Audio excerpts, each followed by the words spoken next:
नमस्कार। आज 4 जनवरी 2024 राजस्थान के आज के मुख्य समाचार। सबसे बड़ी खबर की बात करें तो सबसे पहले ट्रक ड्राइवर को लेकर बड़ी खबर आ रही है। हड़ताल को लेकर बड़ी खबर। हड़ताल समाप्ति घोषणा के बाद राजस्थान की कई मंडियों में पहुंचने लगे ट्रक, क्योंकि हिट एंड रन कानून को लेकर सरकार और ट्रांसपोर्ट के बीच सहमति के बाद प्रदेश में बस और ट्रकों की आवाजाही शुरू हो गई।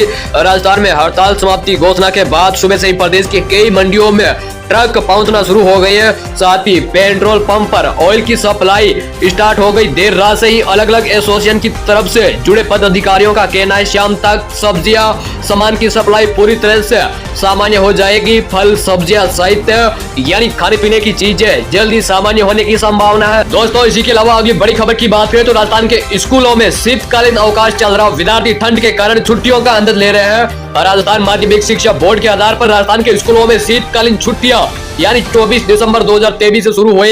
ये छुट्टियां 5 जनवरी 2024 तक चलेगी। इसके बाद 6 जनवरी को शनिवार के दिन स्कूल खुलेगा और फिर 7 जनवरी रविवार का अवकाश रहेगा। लेकिन 8 जनवरी 2024 से स्कूल पूरी तरह से खुल जाएगा। इस हिसाब से जनवरी महीने में यानी स्कूल के बच्चों के लिए 12 दिन की छुट्टियां रहेगी। अगली बड़ी खबर की बात करें तो चिरंजीवी योजना को लेकर बड़ी खबर आ रही है। राजस्थान में राज्य की चिरंजीवी स्वास्थ्य योजना और केंद्र की आयुष्मान भारत योजना एक होने की बात सामने आ रही है। दरअसल राजस्थान में नई सरकार भाजपा सरकार राज्य की चिरंजीवी स्वास्थ्य बीमा योजना को केंद्र सरकार यानी आयुष्मान भारत कार्यक्रम के साथ एक करने के लिए केंद्रीय स्वास्थ्य मंत्रालय से मंजूरी मांगी है।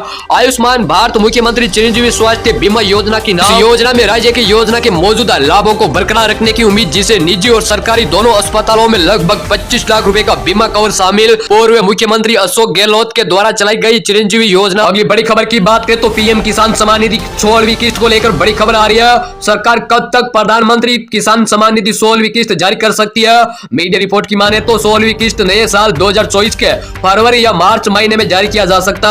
हालांकि सरकार की ओर से इससे लेकर अभी किसी प्रकार का कोई आधिकारिक ऐलान नहीं हुआ। किसानों ने योजना में भूमि को सत्यापन और ई-केवाईसी नहीं करवाई तो उनका लाभ नहीं मिलेगा। इस योजना के लाभार्थी को ई-केवाईसी कराना अनिवार्य है। इसके बिना आप इस योजना का लाभ नहीं मिलेगा। ऐसे में अगर आपने अब तक ये काम नहीं करवाया तो जल्दी से जल्दी पूरा कर ले। दोस्तों, इसी के अलावा राजस्थान से बड़ी खबर आ रही है। राजस्थान में मंत्रियों को विभाग बंटवारे की तारीख तय हो चुकी। हालांकि इसी बीच राजस्थान में 30 दिसंबर 2023 को भजनलाल सरकार के मंत्रिमंडल का गठन हुआ, लेकिन अब तक किसी भी मंत्री को यह नहीं पता उसके खाते में कौन सा विभाग आएगा और किस विभाग के लिए काम करना। हालांकि कुछ मंत्री मलाईदार मंत्रालय पाने के लिए राजधानी जयपुर से लेकर दिल्ली तक लॉबिंग करने में लगे। बता दें, राजस्थान में सीएम से लेकर मंत्री और अब विभाग बंटवारे तक सब दिल्ली के फैसले लिए जा रहे हैं। राजस्थान में मंत्रियों के बीच विभाग बांटने में अभी और समय लगेगा। राजस्थान में पूर्ववर्ती सरकार में हुई कई भर्ती परीक्षा विवाद के भेंट चढ़ गई। इसी विवाद पे पेपर लीक जैसे मामले ने आग में घी डालने जैसा काम किया। हालांकि अब सत्ता बदल गई। प्रदेश में बीजेपी की सरकार है। राजस्थान में बीजेपी सरकार के गठन के बाद 1 माह और 4 दिन के बाद मेरी बड़ी परीक्षा होने वाली है। 7 जनवरी को आयोजित की जाएगी। परीक्षाओं को बगैर किसी रुकावट के सफलतापूर्वक संपन्न करवाने के लिए पुलिस और प्रशासन जुट चुका है। वहीं इसी के अलावा बोर्ड परीक्षा को लेकर भी बड़ी खबर आ रही है। इस बार राजस्थान में माध्यमिक शिक्षा बोर्ड परीक्षा फरवरी में आयोजित होगी। शिक्षा विभाग के जानकारों की जानकारी देते हुए बताया, लोकसभा चुनाव को देखते हुए फैसला लिया गया। इस संबंध में माध्यमिक शिक्षा बोर्ड ने 10वीं 12वीं की बोर्ड परीक्षाओं को टाइम टेबल जारी कर दिया। चुनाव प्रचार का शोर शराबा बढ़ जाने के कारण बोर्ड ने चुनाव से पूर्व बोर्ड परीक्षा संपन्न कराने का फैसला लिया।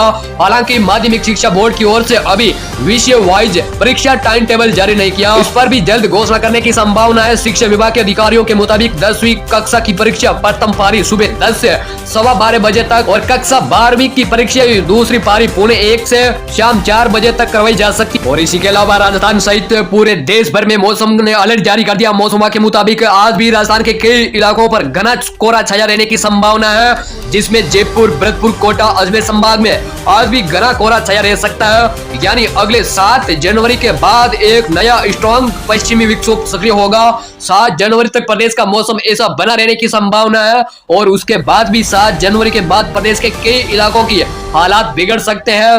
शीतलहर का अलर्ट जारी हो सकता है, जिसके चलते आने वाले दिनों में कोहरा छंटने की संभावना काफी कम है। इधर ठंड को देखते हुए शिक्षा विभाग की ओर से 5 जनवरी तक स्कूलों में भी शीतकालीन अवकाश को बढ़ाया।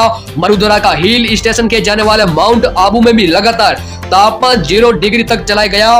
वही जिसके चलते वाहन के शीशे, घास के मैदान, फूल पत्तियों पर ओस दिखाई दे रही है। इसी के अलावा आवारा पशु घूम रहे, उन्हें भी दिक्कत का सामना करना पड़ रहा है। पूरे राजस्थान के प्रदेश भर की खबरों से अपडेट रहने के लिए फेसबुक पेज को फॉलो करें। साथ ही साथ आप यूट्यूब चैनल पर यह वीडियो देख रहे हो तो यूट्यूब चैनल को भी सब्सक्राइब जरूर कर लेना, ताकि जो लेटेस्ट खबर होगी आपको सबसे पहले मिलेगी। धन्यवाद।